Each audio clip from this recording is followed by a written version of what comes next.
If that makes it into the podcast, I don't know what kind of show we're running, but... Education and resources to the trans community. Hello and welcome to Transgender Zone. You know, I was under the impression that my endocrinologist was going to be my fairy godmother. I thought that I really thought I was going to start hormones, and like a weekend, I was going to be a woman. I was going to be a woman baby, because that's what the girls made it look like online.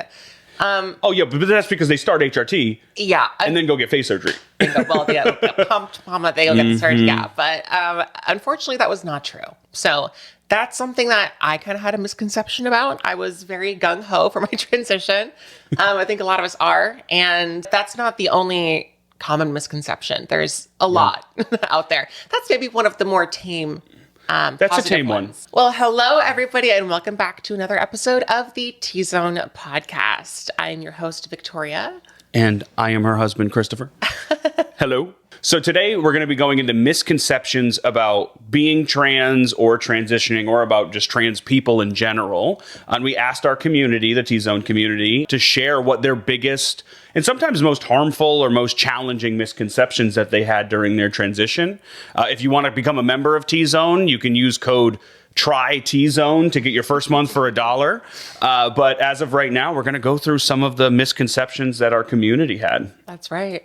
And it's really important to address these misconceptions and to break them, because even if it's something minor, like, you know, hormones will work overnight, or something more harmful, like, I mean, if you're tuned into Fox News right now or listening to, can't believe I'm saying it, but the president of the United States, you would probably believe the misconception that trans people are crazy predators and that we're out to get your children, when in reality, we're trying to go to the bathroom and wash our hands and leave. And the UK just passed legislation that kind of mimics the same stuff of like gender ideology in the United States and defines it based on sex alone.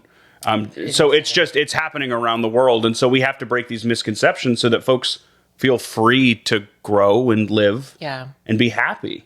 And without breaking these misconceptions, it not only puts trans folks in a dangerous place, because people believe all these horrible things about trans people, or believe maybe that they're, you know, not going to have certain jobs, and that keeps them out of like the job market or out of the housing market or whatever else. But also it acts as a barrier to people living their authentic selves. I mean, we'll dive into the stories in a minute, but believing that you can only be trans if you're like a sex worker, for example, or you can only be trans if like you're young or if you have money or whatever. These are misconceptions that keep people from being their authentic selves and then live a life of inauthenticity. Yeah. And there's also the misconceptions of, because I'm trans, therefore blank. Yeah. You know, and I know one of the ones that you had, and that has since been broken, has been definitely proved as a misconception, that you wouldn't get married and kind of have the fairy tale wedding. Yeah. But for anybody following, and who knows who I am, I am the husband. That's right. Low ring. And we are married. We did have a fairy tale wedding, and we live a great life. And that misconception that you wouldn't have that changes the way you interact in relationships. Yeah. And made you think, well, I guess I'm not going to have that, so why bother? Yeah. But it did. You have it now. I do. And that's why I love to share my story too, to kind of break that misconception. That's why it was really important to me that like I did those specials on Truly or whatever, like the wedding dress try-ons and sharing our relationship. Like, it's important for people to see, even in this podcast now, it's important to see that trans folks can live a happy, healthy, quote unquote, normal life. Like, you can be married and have a happy spouse, and it doesn't need to be, you know, anything different. It can be. You can do whatever you want, but like, you also can just have a normal life. Absolutely. So we're going to dive into some of these misconceptions now. I figure I'll jump in with the first one. And this is from a member named Z. And she says, one thing I learned from other social media trans people during my transition is that being trans is not the most important thing about me. At the beginning, it was this big secret I felt like I was keeping. And when I exposed it, everything started to revolve around it. Totally relate to that. But only because I was choosing to make it the center of my life. I still had non-gender related hopes, dreams, and goals as a human being that shouldn't disappear just because I was transitioning. That is so relatable. When you first start your transition, I mean, it kind of almost has to revolve around that, because you're telling everybody you're coming out, you're getting new clothes, new makeup, you're focusing on like your medical transition, whatever. And that's fun, but you can kind of get lost in that.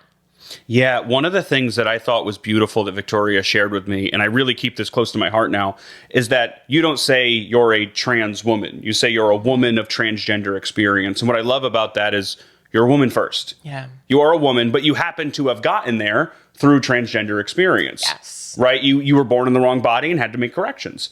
And so it's important to remember that that's a part of your story, but it doesn't define you. And I don't see you as a trans woman. I see you as my wife who happened to have gone through a transgender experience in the same way, like, hey, I went through childhood trauma and it shaped me in this way, or like I had this problem or whatever. Like, it's just a challenge. Yeah. And that you go through. Using person first language, I think, is important in a lot of aspects, I mean, of language, but especially when it comes to talking about being trans. For me personally, I mean, like, I still say like I'm a trans woman, I'm whatever, because like, it's not like a bad term or anything, but I prefer woman of transgender experience because, yes, like I'm first and foremost a woman, and my experience of womanhood is that of a transgender origin.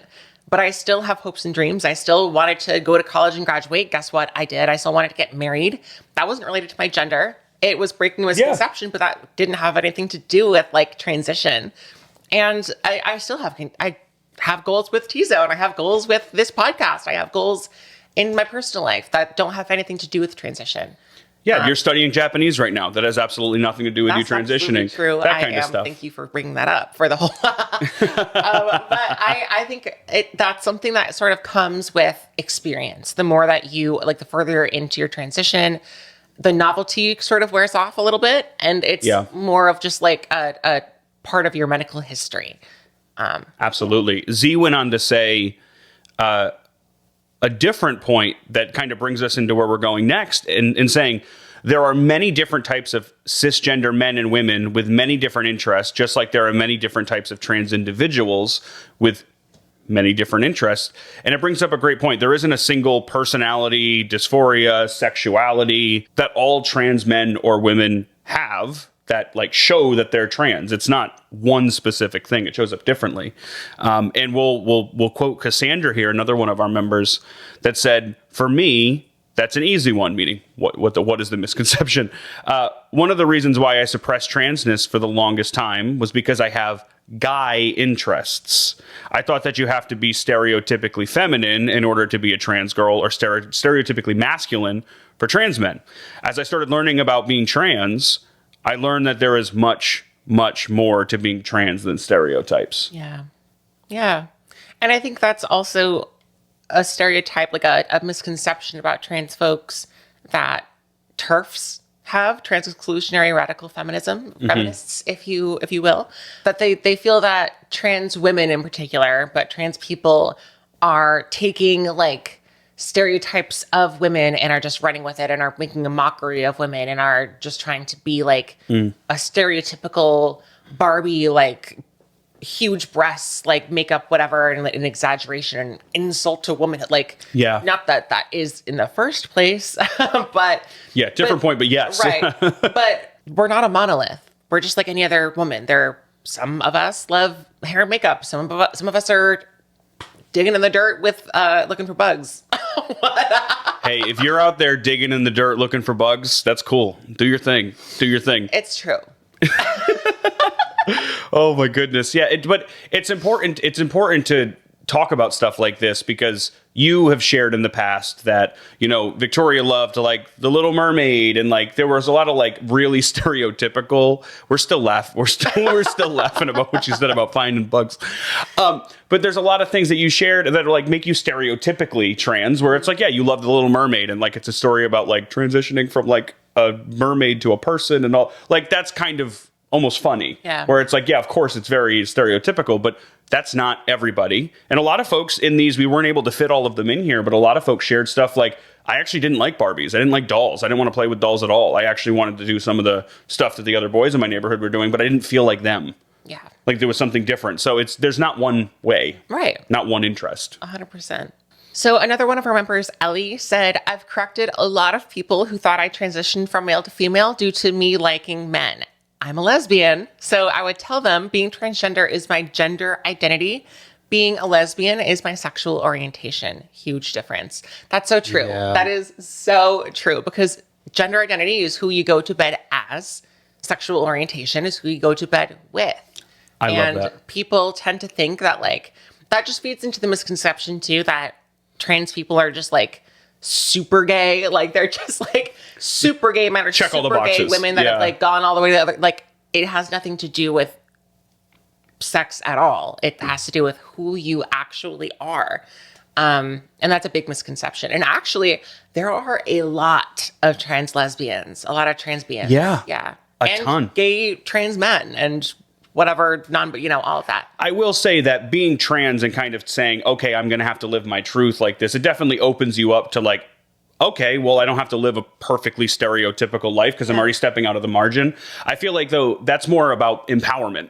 The feeling empowered to say, okay, well, I'm going to explore who I am truly. And a lot of people who don't transition or don't ever have to think about stuff like that, it's easier to repress something like that because they haven't had to like let anything go. So I do find it interesting that like, yeah, if you're in the trans community, you're more likely to have explored whether or not you are part of the other letters, as they would say, right?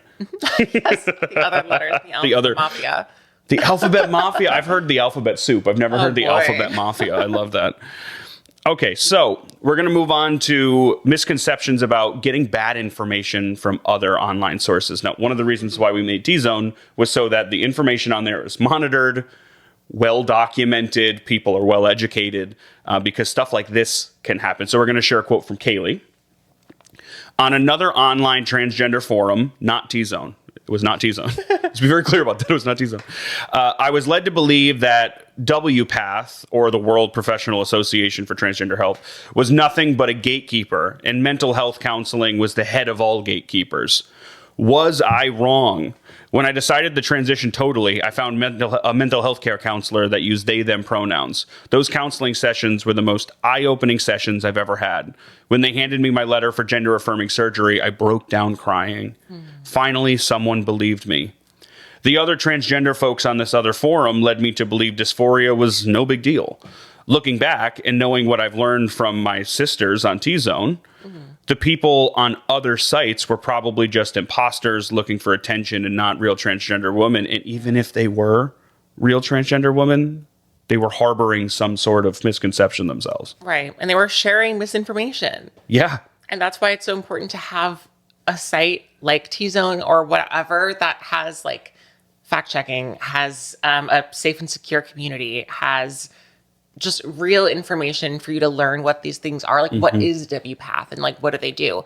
What is the importance of having, if nothing else, then informed consent, but having gender therapy, having an endocrinologist that like you work with one-on-one rather than getting it black market. Misconceptions are really challenging for the trans community because it's not just that it's it's hard to say, okay, I am trans and like move on. And like, there's some suppression that happens there for sure because of misconceptions, but it's also just technically a challenging process. And one of the reasons why we built Tzone is you get live coaching, you get lessons, and you can kind of dive into these things because it's not easy to just go, I'm going to transition. You know what? It's common sense. I already know everything I need to do.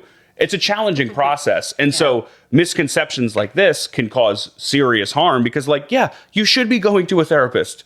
Like, you should get a letter and a diagnosis on gender dysphoria. Yeah. And the thing is, like, a lot of these are based in outdated perceptions. Like, I could see maybe when gender dysphoria was listed as, like, a mental illness and stuff, and I believe that was recently changed. But when I transitioned, it was still listed as a mental illness. And it was listed that way because that was the only way they could prescribe medication. Yeah. So that was, like, a thing they had to get over. So if they're talking about that, sure. But a lot of these people are either under the false impression that that is still the case, or you're looking at a forum with information from 2005. Yeah, seriously. Or the 90s. Yes. 100%. You never really know where you're getting the information from unless it comes from a trusted source. And a lot of these folks, it's not verified sources they're sharing. They're sharing the things that they've heard.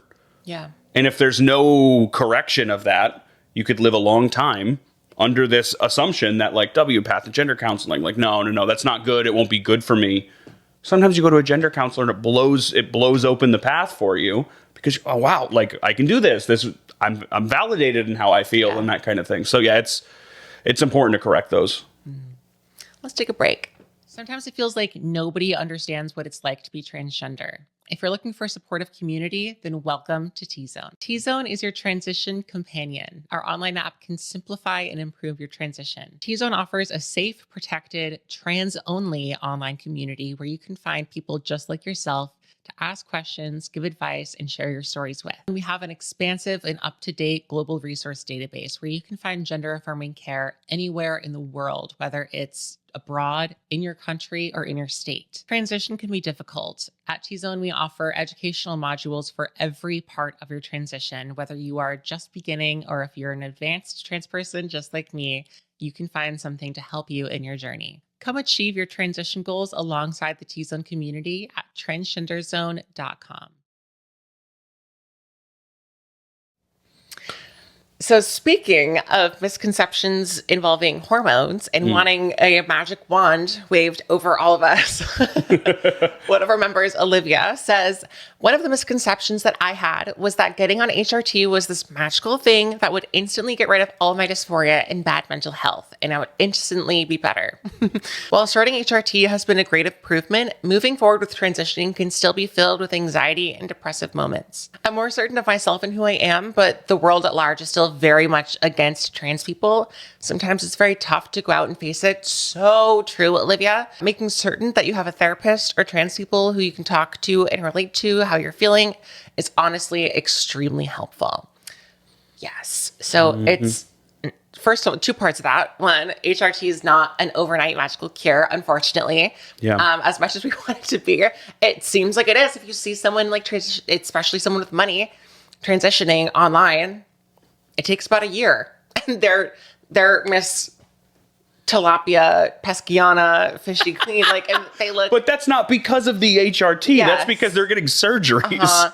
And for that reason, also because comparison is the thief of joy, and it's so hard not to compare ourselves as humans, but especially people along the same journey, it's important to have a community of people who understand what you're going through, or are going through it, or have gone through it. And that's what makes Tzone so special to me, because even myself, like, I mean, you'll see in a video soon that I've been really approaching vocal training, and it's still very much a work in progress. It's still a work in progress. But being there with my trans sisters has made it feel so comfortable, because I'm not the only one. Like, I'm not the one that's going to the meeting all afraid to like show the depth and breadth of my voice. I'm actually there with people that are going through the same thing. And it's just very affirming to have that community. Absolutely. Absolutely. So we're going to move on to gender dysphoria coming in many different forms. And apologies to whoever wrote this in the community. We don't have the name written down.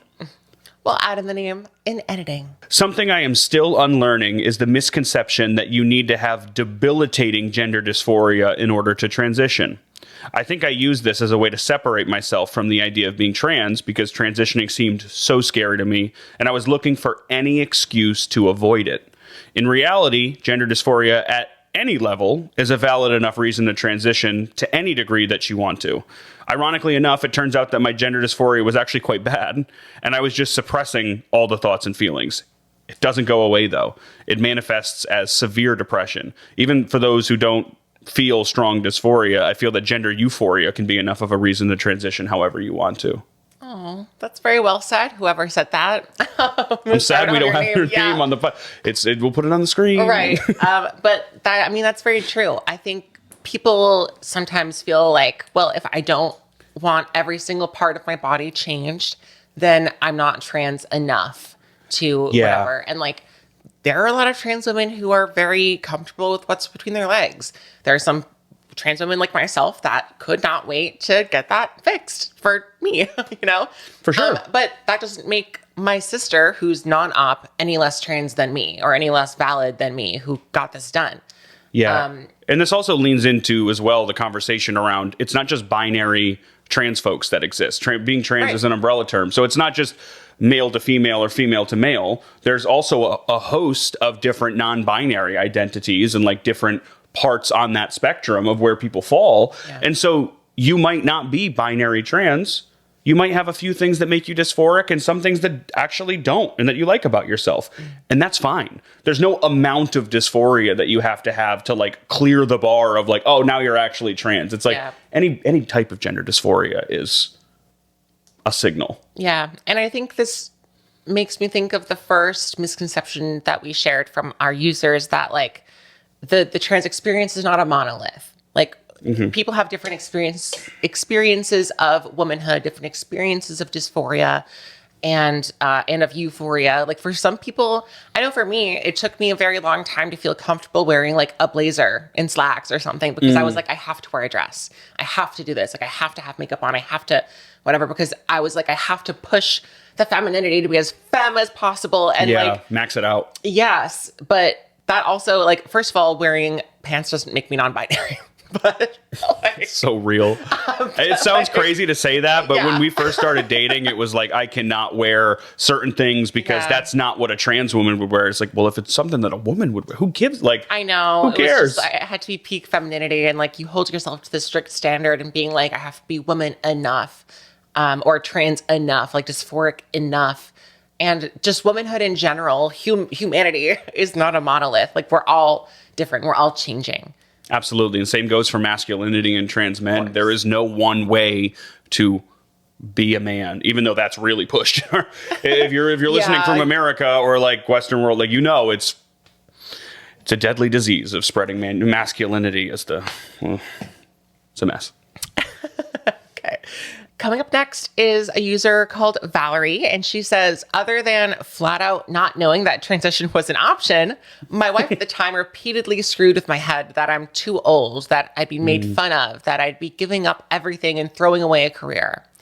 Only through close relationships with other trans friends and lots of therapy, let's not discount the therapy people, did I find the courage I needed and realized that everyone deserves a chance at happiness. And no, it's never too late to live as your authentic self. I love that. And honestly, this is a story I hear from almost all of our members who transitioned later in life. Yeah. That they're like, I just didn't think I could. Not whether they didn't know that they could when they were young, that's why they put it off or whatever. Or just feeling like, oh, I'm over 30, I can't transition. Like I'm done. Yeah, my life is too established, or I'm not going to really change the way that I look, or you know, all these things. And there's a million misconceptions like, cooked in there. I'm married and I have a 2-year-old. Like we have multiple people that have like young children with their spouse, and they're like, I can't live this lie anymore. Like I want to still be in this family, but I can't pretend to be something that I'm not. For sure. And then it becomes like, well, what do I do now? And that's also why I just think it's so important to have that community. Yes, a support network of like professionals, like therapists and whatever, but having a community of trans folks to be like, hey, like it's going to be okay. I've been through that too. And be like, hey, it's possible. It's possible that I transitioned. Maybe you're like 40 and you're like, I'm too old to transition. There's someone on the site that transitioned at 60 and one at 70. Great. Yes. 70. Yes. And she looks great. And she's happier than ever. And the thing is there's no, that's the thing. It's never too late. It never is. And you know, the thing about transitioning later in life too, and why it's so important to have community is that it's very nuanced to transition later in life, because you have to come out to very different groups, like your kids, your family, your career, whatever it might be. And that's why it's so important to have community. We had this amazing interaction between people from across the world, one in the US and one in Singapore, around, hey, you know, my wife doesn't support me in this. And I don't know what to do, because am I going to lose my marriage? And then like what happened? Their family, I love their family, and that's a big part of my life and all this. And another member from across the world shared, I have been through that. It's been 3 years since we made the choice to amicably separate and kind of co-parent and do all this stuff. And guess what? We're happier than ever, because they're not suffering because I'm unhappy and I'm not unhappy. So that person went to bed thinking, this is possible. That's right. And that matters. And I'm going to be okay. Yeah. And that's something people end their lives over, you know? So absolutely. It just makes me so happy that people have that community. But speaking of transitioning later in life, Chris, you want to share the story from Bryn? Yes, we will share from Bryn. Okay. I think the biggest misconception that I had was about the very possibility of transitioning. Despite my always wishing I were a girl growing up, my egg didn't crack until I was 57. If you never heard egg crack, it's like knowing, like figuring out, like, oh my gosh, I'm trans. I had the idea that it was just too late for me and I would never be accepted as my true self. Talking to and meeting other transgender people, including other late bloomers, let me know that it was indeed possible to transition later in life and still be happy. That's so special. I love that. I don't even have that much to say about it. It's just special. And I think that's the thing. Like, community makes that possible. Other people sharing their stories makes that possible. And visibility makes that possible, because yes, being silenced and being kept out of the spotlight is what keeps these stereotypes, misconceptions, not only about trans people, but about people of color, about women, about certain religions, about whatever. Not having that exposure to it and not like knowing what it is, knowing about these people, meeting these people, seeing them being represented, that's what leads to these misconceptions. Yes. I don't know if we have one more story to share, but a misconception that a lot of people had for a long time, and I mean still, especially those in the Republican Party, still hold, was shown really well in an episode of Pose. I don't know if, I guess the audiences probably overlap, so you might have seen Pose. But there's a good chance. Yeah, there's a pretty good chance you've seen Pose. But there's a scene where Blanca's brother, like, she's going to a funeral for a family member, and she's like, she hasn't seen her family in forever. And her brother, like, pins her up against the fridge and is like, I know what you guys do to kids. Like, you're disgusting. She's literally like, there's not even, I don't think there's even a scene where there's a child in it. Like, she's not hanging around children. Exactly. She doesn't have kids. Correct. But, and so he's just like, you and she's like, what the fuck? I'm just trying to like mourn my uncle. But that's what's so damaging, because you don't see those stories being told. That's why it's so important to have shows like Pose or like We're Here or whatever, to show that, like, hey, we're real people and these are real stories. Absolutely. I wanted to close this off with a story from one of our users, Ren, to show that, like, trans people are real and transitioning really brings a lot of folks great joy and lowers their suffering. So Ren says, one of my misconceptions was, unfortunately, that there was no such thing as being transgender. Just doomed, confused people destined for a life of hiding and loneliness, trying not to get killed over their secret. I think Kid Me never actually admitted to myself what I wanted, because I thought it was so hopelessly out of reach that it would have just shattered me to the core. I didn't think that transition could make me feel whole. Seeing content creators like Victoria be happy so much more than sad completely overturned that misconception of hopelessness. I thought, I still thought my own odds were kind of terrible, but just knowing it was possible, that I had even a small chance of succeeding, that changed everything. Love you, Ren. That's so special. I mean, that's why I make the content that I do and did and have been making, that, like, just to show that you can just be happy. Like, you don't have to, life doesn't revolve around transition. You're not going to, there's a light at the end of the tunnel where you can just float. Like, you don't have to worry every single day about being clocked, about being whatever. You can just have a happy life, happy family, Yeah. And it takes some practice, but it's very much so possible. Overnight, but it is possible. Yeah. And it's just so important for stories like mine and like Ren's and like all of our users here to be told, to show that, like, it is possible. You can get to the other side, and, like, happiness is absolutely achievable. Happiness, love, success is achievable for people that look like us, that have our experience. One of the reasons why we're sharing stories now, and if you heard the last podcast, we're starting to share a lot more stories, and that's because it's not just Victoria's experience. It's Ren's experience and Bryn's experience. I didn't intend for that to rhyme, but it's the experience of many, many folks. And in the community, you see people coming together over topics that I honestly never thought there would be two experiences of that in the world. They feel very specific and nuanced, but usually folks find 3 or 4 people right away. that have experienced things, and then they start DMing each other and talking to each other. And so if you want to learn more about transitioning and you want to share your misconceptions with others and learn and explore, Tzone is a great resource, and that's one of the reasons we built the company. That's right. And if you want to try it, try Tzone.